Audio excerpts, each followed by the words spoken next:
잠언 전서 강론 30번째입니다. 원수에게 복수하는 법, 이 제목으로 같이 은혜를 받기를 원합니다. 오늘 말씀에 특별히 21절과 22절은 원수를 미워하지 말고 오히려 원수에 먹을 것을 주어라, 마실 것을 주라고 교훈하고 있죠. 이 말씀은 여러분 많이 읽고 굉장히 익숙한 말씀입니다. 그건 우리가 산상수훈에서 예수님의 말씀인 거죠. 어떤 위대한 진리를 담고 있는 게 산상수훈인데 그 중에 가장 핵심 중에 하나가 이 원수사랑입니다. 마태복음 5장 44절, 너희 원수를 사랑하며 너희를 박해하는 자를 위하여 기도하라. 같은 내용이죠. 여기에만 나온 게 아니고 로마서에도 나옵니다. 로마서에 사도 바울이 이 말씀을 그대로 인용합니다. 로마서 12장 19절과 20절입니다. 너희가 친히 원수를 갚지 말고 하나님의 진노하심에 맡기라. 기록하였으되 원수 갚는 것이 내게 있으니 내가 갚으리라고 주께서 말씀하시니라. 네 원수가 줄이거든 먹이고 목마르거든 마시게 하라. 그리함으로 네가 숯불을 그 머리에 쌓아 놓으리라. 정확히 그대로 인용하고 있습니다. 사도 바울의 윤리에서 굉장히 중요한 거, 그 다음에 예수님의 윤리에서 굉장히 중요한, 어떻게 보면 기독교 핵심 정신을 담고 있는 게 원수 사랑입니다. 누가 기독교가 뭐냐라고 할 때 원수까지 사랑하는 거다, 이게 기독교 핵심입니다, 이렇게 나올 겁니다. 자, 근데 문제는 이렇게 가장 핵심되는 윤리면서 하나의 정신인데 이 말씀을 잠언서에서 인용하고 있다는 겁니다. 그게 뭔데? 다 하나님 말씀인데. 아니에요. 잠언 말씀은 좀 달라요. 잠언 말씀은 여러분 쭉 읽어보면 알겠지만 우리에게 어떤 고상한 윤리를 가르치려는 게 잠언의 목적이 아닙니다. 생활 속 지혜를 전하는 게 잠언입니다. 그러니까 예컨대 간음하지 말라, 음행하지 말라라고 하면 모세 오경에 나와 있는 거룩한 말씀 우리가 지키기 위해서 잠언서에 이렇게 나와 있느냐? 그게 아닙니다. 너 그렇게 음행하고 그렇게 방탕하게 살다가 네 신세 망쳐요. 네가 성공적인 인생을 살려면은 이 문제, 특별히 여자 문제 조심해, 이렇게 얘기하는 거랑 마찬가지예요. 그래서 생활 속 지혜라는 표현을 쓰고 있는 겁니다. 여러분, 윤리나 도덕을 가르치려는 게 잠언의 목적이 아니에요. 삶의 지혜를 가르치려는 거예요. 그러니까 만약에 그렇다면은 우리가 이 잠언서 말씀을 해석할 때 신약의 빛으로 해석하면 좀 틀릴 우리가 좀 많습니다. 신약의 원수 사랑과는 좀 결이 다르다는 걸 좀 알아야 돼요. 결국 이 과정을 계속 반복해서 말씀해 주시겠지만 하나의 복수하는 법을 가르쳐줘요. 어떻게 복수해야 되는지를, 복수의 지혜라고 얘기할 수가 있습니다. 원수 사랑이 아니에요, 제가 보니까. 좀 읽어보면 여러분도 그게 이해하실 수가 있어요. 또 전체적인 맥락도 그렇고. 21절에 이렇게 얘기하죠. 내 원수가 배고파하거든 음식을 먹이고 목말라 하거든 물을 마시게 하라. 원수가 지금 배고파요. 지금 잘못하면 죽겠어요? 지금 굶고 있어요? 그냥 먹고 마시게 하라. 네가 줘라 이거요? 어떤 극진한 사랑의 윤리를 얘기하는 건가? 아니에요. 여러분, 이 원수가 누구지를 한번 생각해 보세요. 이 원수는 자기 재산을 지금 뺏어갔어요. 지금 어떤 소송을 통해서 자기 재산을 뺏어갔습니다. 자기 땅을 뺏어갔어요.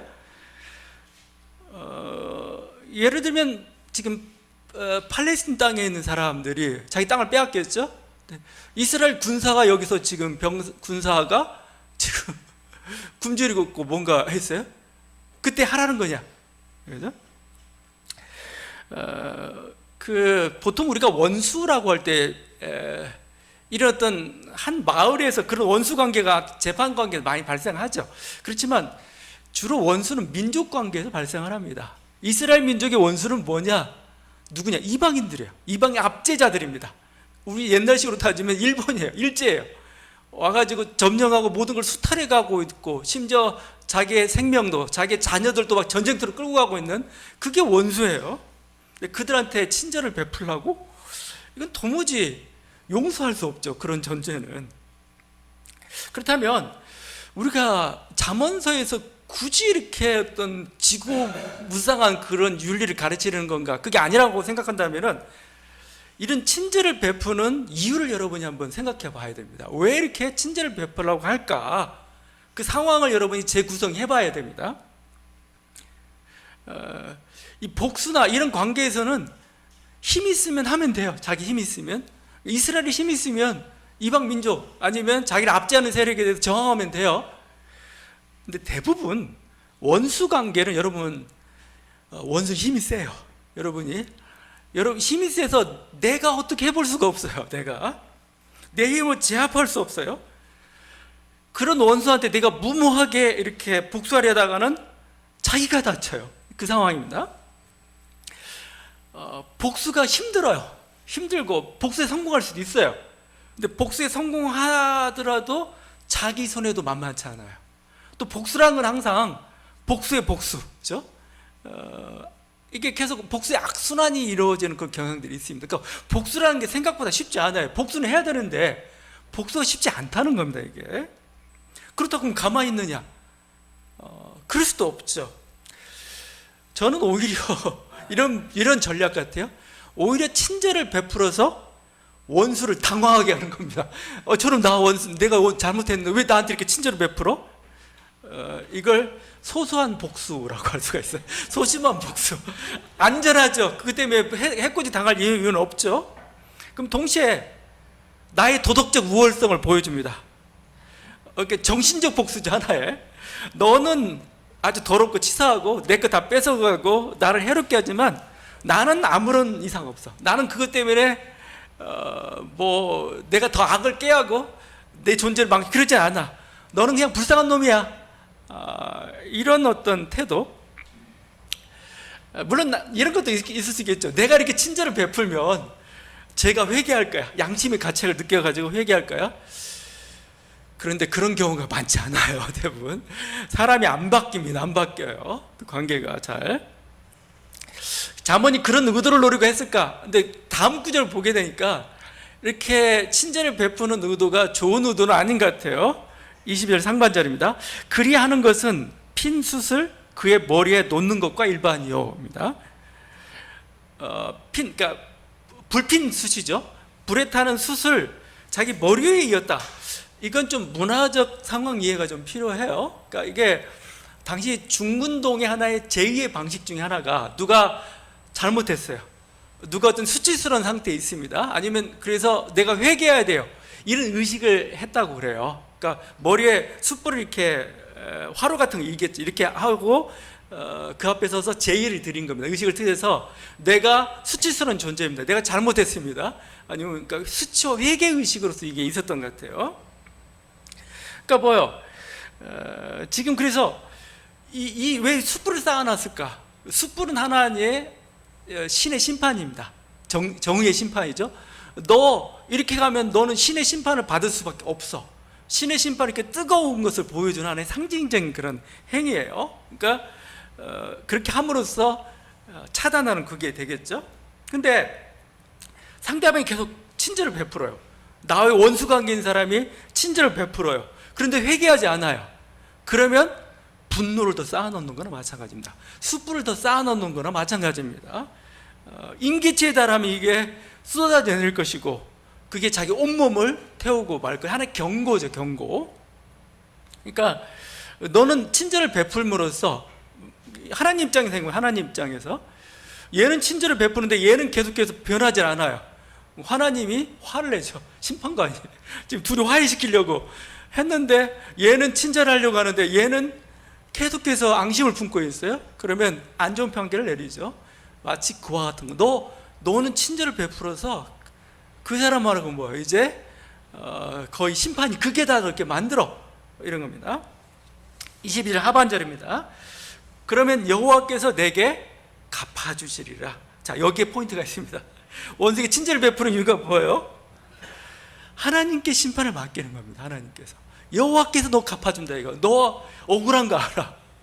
억울한 거 아는데 너는 근데 네가 억울한 일을 해소하려고 힘쓰다가 너도 당해. 그냥 너는 친절을 베풀어. 그래서 하나님이 화를 더 놓고 와.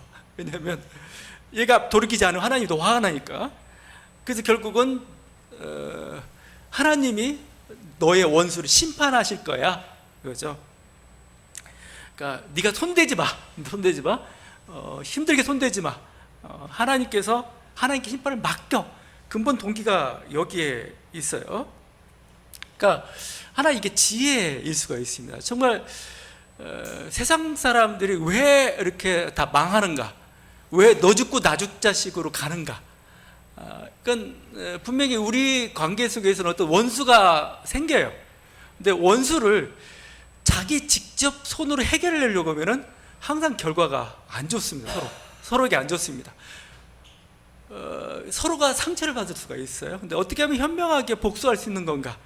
하나님 손에 맡기라는 겁니다. 하나님 손에. 그러니까 자연스러운 심판이라고 볼 수가 있어요. 바로 여기에 초점이 있는 것 같아요. 여기서 여호와께서 갚아주신다라고 해요. 여호와께서 갚아주신다. 이 갚아주신다는 히브리어 원어가 좀 주목해 볼 만한 단어입니다. 히브리어 원어가 샬렘입니다. 샬렘과 같은 단어가 샬롬이에요. 샬롬. 평화죠, 평화. 근데 사실 샬렘과 갚는다는 샬렘하고 평화의 샬롬과 같은 어원이에요. 근데 기본적인 그 어원은 뭐냐면 온전하다는 겁니다. 온전하다. 그러니까 샬롬이라는, 여러분 우리 샬롬 평화로 번역하잖아요. 평화가 뭐냐? 온전한 관계를 평화라고 얘기하는 겁니다. 온전한 관계. 그래서 모든 게 온전해져야 됩니다. 그래서 지금 내가 빚을 지고 있어요. 내가 뭔가 원한을 품고 있어요. 이게 풀어져야 돼요. 그래야 온전해지는 겁니다. 그래서 여러분이 그 배상하라라는 단어를 때 이 샬렘이라는 단어를 써요. 샬롬과 같은 겁니다. 온전케 되는 거죠. 한쪽이 손해보거나 상처받거나 기울어졌어요. 온전하지 않은 거죠. 메우거나 연결하거나 균형을 맞춰야 돼요. 그럴 때 이게 샬롬이 실현되는 겁니다. 여호와께서 갚아주시라. 불평등하구나, 상처를 입었구나, 내가 이거 감싸줄게, 내가 다시 회복시켜줄게. 이게 여호와께서 갚으신다는 그런 의미죠. 그래서 하나님은 어떤 하나님이냐? 하나님은 항상 말씀드리지만 약자의 하나님이에요. 하나님은 억울한 자의 하나님입니다. 그걸 다른 식으로 표현하는 게 샬롬의 하나님입니다. 사실은 평화의 하나님입니다. 왜냐하면 약자를 높여줘야 돼요. 그래야 강자와 균등하게 되는 거죠. 억울한 자가 있으면 억울함을 해소시켜줘야 돼요. 그래야 수평이 유지가 되는 거죠. 그게 진정한 샬롬이라는 겁니다. 그래서 우리 하나님은 이런 하나님이라는 거예요. 신원하시는 하나님, 복수하시는 하나님, 너의 억울함을 풀어주시는 하나님이죠. 그 하나님을 믿는 것, 이게 믿음입니다. 여러분, 그 하박국에서 오직 의인은 믿음으로 말미암아 살리라 이렇게 얘기하고 있잖아요. 그 믿음이 뭐냐는 거예요. 뭐 예수를 믿는다, 하나님을 신뢰한다, 마계란 그게 아니고, 하박국이 믿음이라고 얘기할 때는 어떤 거냐면은 지금 불의한 상태에 있어요. 이 이스라엘 나라 자체가 굉장히 불의가 행해가고 있고, 더더군다나 저기 바벨론의 세력이 와가지고 이 땅을 더 억압하려고 더 불의한 일이 발생한 겁니다. 근데 이건 도무지 자기는 견딜 수 없는 상황에서 하박국 기도하고 있는데, 하박국이 받은 말씀이에요. 하나님 어떤 말씀을 주시냐면, 내가 바벨론 심판하겠다는 겁니다. 물이 바다를 덮은 것 같이 공의가 이스라엘 땅이 가득하도록 내가 만들겠다고 하나님 말씀하셔요. 하박국 그걸 믿었어요. 그게 믿음입니다. 그게 믿음. 그래서 믿음은 결국은 맡기는 겁니다. 하나님께서 정의를 실현시켜 줄 것입니다. 하나님께서 온전케 하실 것입니다. 이걸 믿는 거죠. 우리가 그런 하나님에 대한 어떤 믿음을 가지고 있다면 원수 때문에 답답해하고, 왜냐하면 바로 복수가 실현이 안 될 때가 참 많거든요. 그렇지 않고 우리는 그냥 기도하고 있을 수가 있습니다. 하나님께 때가 되면 정말 그 악인이 망하는 것을 보게 만들어 주실 것입니다. 바로 이게 잠언서에서 전하고 있는 지혜입니다.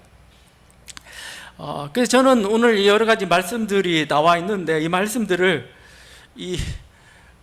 원수를 대하는 법, 이 목적으로 한번 이 구절들을 한번 좀 거기에 붙여서 설명해 보고 싶어요. 그래서 어떻게 원수가 생겼을 때 어떻게 내가 대처할 건지, 어떻게 해결점을 찾을 건지,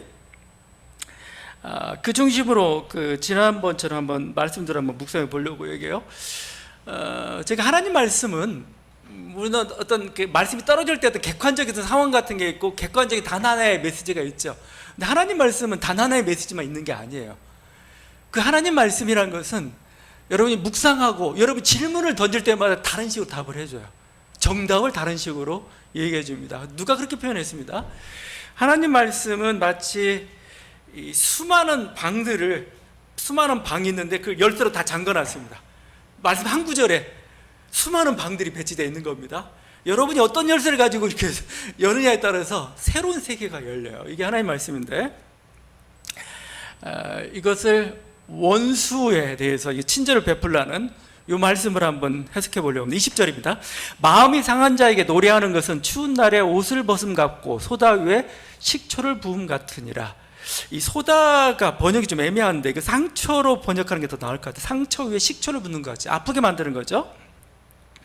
마음이 상하고 슬퍼하는 자 앞에서는 즐거워하지 말라는 겁니다. 거기서 노래 부르 마음이 상하고 슬퍼하는 자. 그래서 탈무드에서는 상주, 누가 상을 당했어요.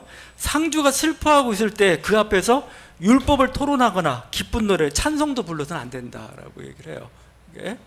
그러니까 거기는 같이 슬퍼하고 공감해야 되지, 여기서 하나님 말씀을 가지고 이렇게 뭔가 교훈을 주고 그런 자리가 아니라는 거예요. 원수 때문에 힘들어하는 사람에게 우리가 필요한 건 뭘까?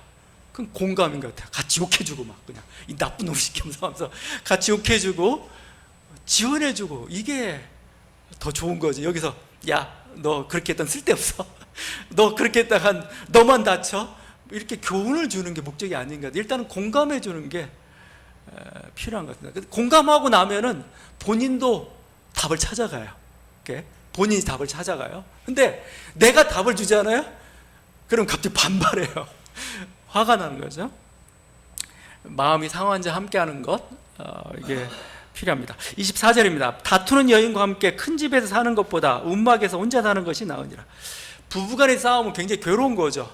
예전 장미와의 전쟁이라서 장미의 전쟁이죠. 견디기 힘든 겁니다. 근데 이렇게 계속 싸우면서 뭔가 풀어보려고 하면 더 안 풀려요. 차라리 이때는 별거하는 게 더 나을 때가 있습니다. 별거하고 헤어져서 뭔가 이렇게 좀 침묵하면서 서로 좀 무관심한 그런 게, 그러니까 손을 떼는 게 필요해요. 손을 떼는 게. 바둑 제가 잘 두지를 못하지만 그래도 저는 한 15급 정도 되는 것 같아요. 근데 구단 프로 바둑도 참 보길 좋아합니다. 근데 보다가 이렇게 싸움을 막 해요. 수상전을 벌이다가 좀 자꾸 밀려요. 답이 안 나와요. 그러면 손을 뗍니다. 손을 떼고 다른 데로 가요. 다른 데서 막 하다 보면 나중에 답이 나와요.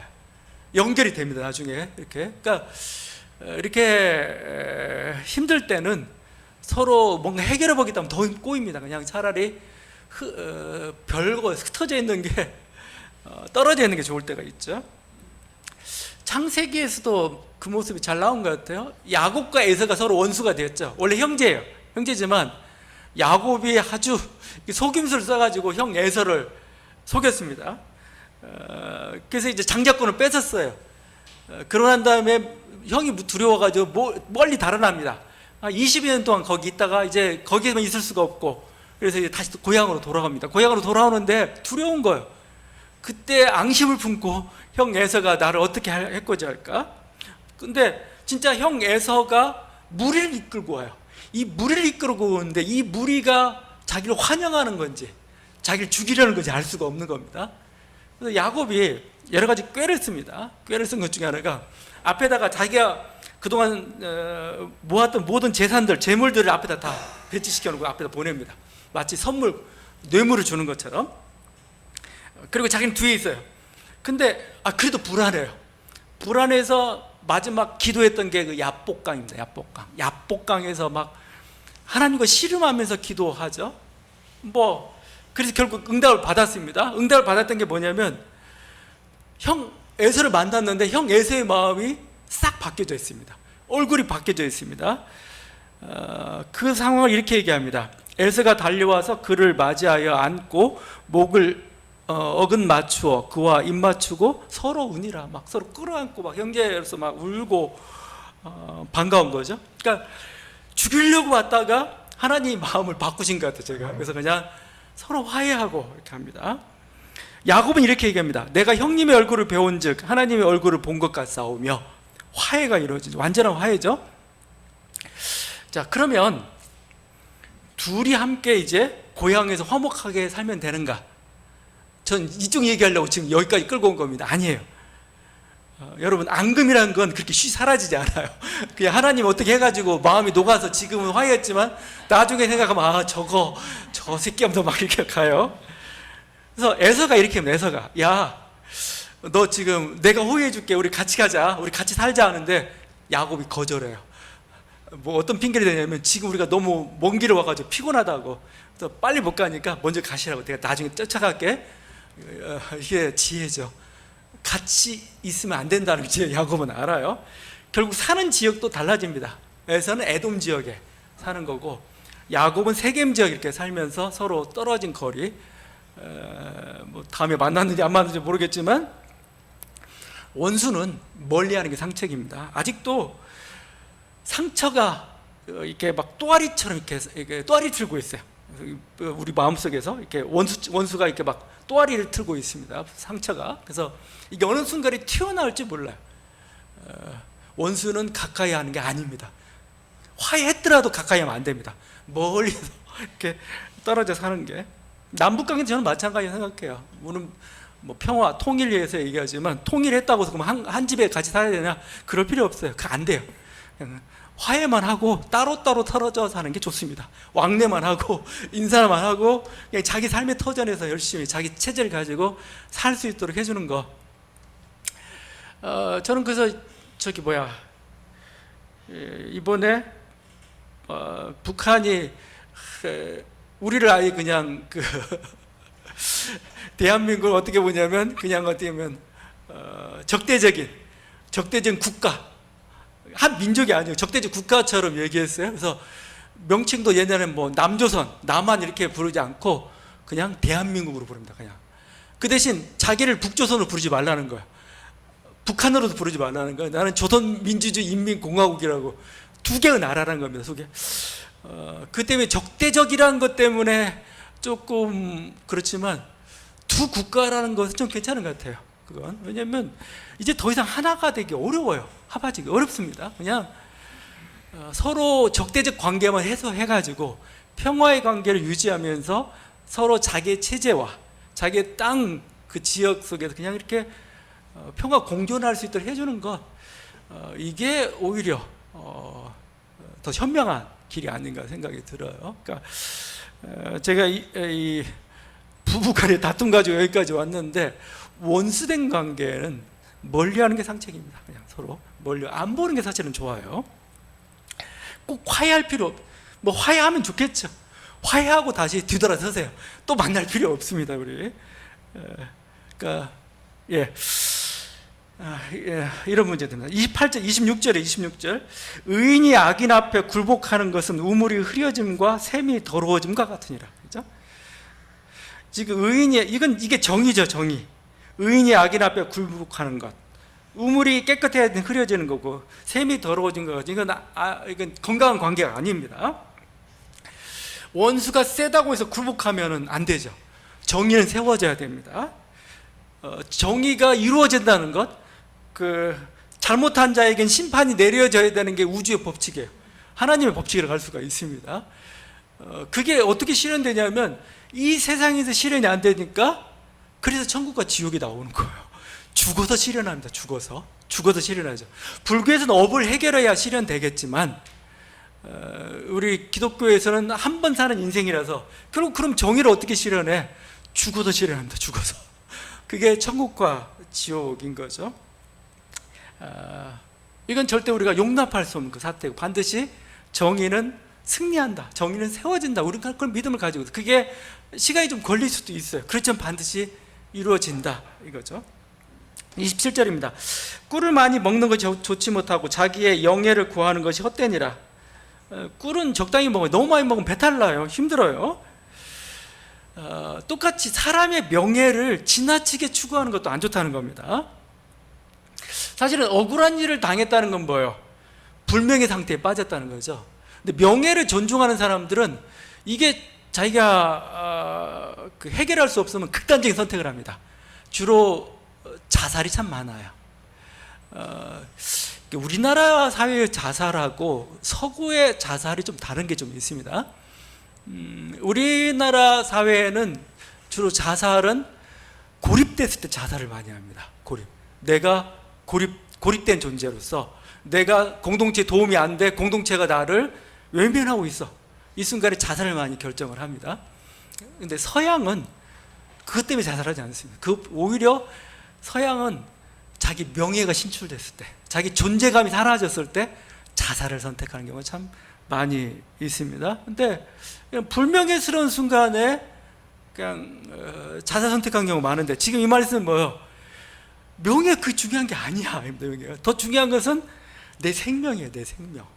네가 그렇게 한다고 네 명예가 사라지는 건 아니야. 명예가 사라지는 건 뭐예요? 원수에 대해 승리했을 때 회복되는 겁니다. 자기를 이렇게 명예를 넘어뜨렸던 문제에 대해서 극복하는 게 나타나야 명예가 회복되는 거지, 내가 불명예스럽게 됐다고 해서 내 생명을 끊는다고 해서 명예가 다시 회복되는 건 아니에요. 그래서 명예보다 더 중요한 건 사실은 자기 생명입니다. 자기 목숨이에요. 명예보다 더 중요한 건 뭐냐면 좋은 관계. 제가 탕자의 비유를 보면서 느꼈던 게 그거였어요. 탕자의 비유를 보면서 여러분은 어떻게 하나님의 큰 사랑으로 탕자의 비유를 해석하지만, 제가 예수의 위대한 비유에서 해석했던 방식 중에 하나지만, 아버지가 주인공입니다. 아버지가 보면은, 아버지는 명예가 굉장히 시출되는 사람입니다. 그냥 둘째 아들이 자기가 살아있는데 자기 생명 유산을 달라고 그래요. 근데 아버지는 명예를 소중하게 여기잖아요. 줘요. 이 아들이 허랑방탕해가지고 아주 추잡한 짓을 행하고 있습니다. 그러면 우리는 어떤 일을 벌이냐면은, 명예 있는 집안 명예살인을 합니다. 제 족보에서 제해버려. 안제예요. 아들이 돌아왔어요. 아들이 돌아왔는데 어떻게 합니까? 그냥 보면은 서로 거리가 먼데 막 버선발로 달려와요. 중동 사회에서는 남자가 뛰지는 않습니다. 덥기도 하고 또 치마 같은 거 입어서 잘 못 뛰고 막 그래요. 근데 막 달려가요. 이건 어머니의 모습입니다. 아버지가 아니에요. 그러니까 명예가 실수입니다. 큰아들은 아버지의 마음을 알지도 못하면서 막 화가 난 거예요. 왜 저런 놈한테? 근데 아버지가 큰아들 하는 말이 네 동생이다. 네 동생이다. 그러면서 하는 말입니다. 그러면서 큰아들을 버리지 않아요. 아버지의 어떤 결정이 주어졌잖아요. 자녀는 지켜야 돼요. 근데 그걸 안 지켜요. 그러면 아버지의 권위가 실추된 거죠. 명예훼손상입니다. 조치가 가해져야 됩니다. 왕과 신하의 관계도 마찬가지 그런 거죠. 근데 안 해요. 결국 뭘까? 아버지는 명예를 중요시하는 사람이 아닙니다. 아버지는 뭐죠? 가족을 중요시하는 사람이에요. 가족 간의 사랑, 가족 간의 관계. 그러니까 막 당시 이스라엘 사회가 막 외부의 침탈에 의해서, 로마의 침탈에 의해서 막 공동체가 파괴되고 힘들어지는 그런 순간이죠. 근데 그 상황 속에서 명예가 밥 먹여주지 않아요. 일제가 침범해가지고 막 모든 가정마다, 모든 지역마다 막 파괴시키고 모든 재산을 다 파괴하는데, 여기서 나의 선비의 명예를 지키겠다고, 그게 아무런 도움이 안 돼요. 가장 중요한 건 뭐죠? 가족끼리 똘똘 뭉쳐가지고 이 위기를 이겨내야 돼요. 이겨내야 됩니다. 생명이 더 중요한 거죠. 그러니까 제가 명예보다 중요한 게 뭐냐? 생명입니다. 원수 관계에서 마찬가지입니다. 명예실추가 더 중요한 게 아닙니다. 명예실추보다 더 중요한 거 자기 생명입니다. 내 생명이, 내가 원수를 보복하는 과정 속에서 내 생명이 손상을 당한다. 하지 않는 게 낫죠. 이건 차라리 손해입니다. 손해. 28절입니다. 자기 마음을 제어하지 아니하는 자는 성읍이 무너지고 성벽이 없는 것과 같으니라. 마음을 잘 다스려야 됩니다. 복수하려면 분노를 잘 다스리고 조급함을 참아야 돼요. 막 조급한 거 참고 아주 100년에 걸쳐서 복수할 거야. 100년에 걸쳐서. 그런 결연한 자세가 있어야 진짜 복수를 해요. 그냥 그냥 한 번에 그냥 하려던가 아니면 또 뭐 이리 갔다 저리 갔다 그러지 말고 이 마음이 문제입니다. 우리 마음을 잘 다스려야 됩니다. 그래서 복수를 할 수가 있어요. 자, 그래서 결국은 우리가 이런 단계 속에서 해야 될 일은 오늘 말씀대로 친절을 베푸는 거죠. 친절을 베푸는 거고, 그래서 그 머리에 숯불을 계속 쌓아 놓으라는 겁니다. 하나님께서 갚으신 겁니다. 그게 23절입니다. 북풍이 비를 일으킴 같이 참수하는 혀는 사람의 얼굴에 분을 일으키니라. 북풍이 북쪽에서 바람이 확 불기 시작하면은 먹구름이 일어나죠. 그리고 비가 막 쏟아집니다. 그 먹구름이죠. 이게 사람의 얼굴이에요. 분노한 사람의 얼굴입니다. 분노한 사람의 얼굴인데 지금 그 복수가 시작됩니다. 근데 이게 사람이 아니에요. 하나님입니다. 하나님이 지금 막 너 회개 안 해? 너 빨리 안 돌이켜? 화가 나고 하나님 얼굴이 울그락불그락 하고 있는 모습입니다. 그 성경에서 하나님의 분노를 표현할 때 이렇게 의인화된 표현을 많이 써요. 하나님 화가 났을 때 어떻게 표현하냐면 하나님 코가 벌렁거린다. 하나님 코가 벌렁거린다. 시편 18편입니다. 땅이 진동하고 산들의 터도 요동하였으니 그의 진노로 말미암이로다. 그의 코에서 연기가 오르고 입에서 불이 나와 사름이여 그 불에 숯이 피었도다. 그렇죠? 하나님 코에서 연기가 나오고 입에서 불이 나옵니다. 지금 불을 쏟아붓기 일보 직전입니다. 원수는 그걸 잘 모르고 있고 이제 이 억울한 자는 거요. 그 하나님을 바라보면서 참는 겁니다. 이제 25절입니다. 먼 땅에서 오는 좋은 기별은 목마른 사람에게 냉수와 같으니 드디어 이 파발꾼이 막 오면서 좋은 소식을 막 말을 타고 지금 달려오고 있습니다. 우리의 속을 시원하게 할 그 소식이죠. 우리의 억울함은 하나님께서 신원하셨다. 이게 기쁜 소식이에요. 기쁜 소식. 이스라엘 백성들이 그 바벨론으로부터 이렇게 포로로부터 해방돼가지고 광야를 막 헤치고 나올 때 그 파발꾼들이 외치는 자의 소리가 먼저 앞에 가면서 거기도 막 그 기쁜 소식을 외치죠. 이스라엘 왕 행차시다. 이스라엘이 해방돼가 이제 금이 환영하고 있다. 이거죠. 우리의 기도는 그런 거죠. 원수 하나님 그날이 속히 오기를. 우리 속을 시원하게 해줄 정말 더운 날이 냉수와 같은 그런 소식을 빨리 들려주십시오. 지금 그 소식이 오고 있다. 이게 복음입니다. 복음. 우리에게 승리를 주시고 우리를 높이시는 그 하나님입니다. 여러분 다시 한번 믿음은 하나님께 맡기고 또 기뻐하는 것입니다. 여러분 이 은혜가 함께하는 저와 여러분들의 간절히 바랍니다. 기도하시겠습니다.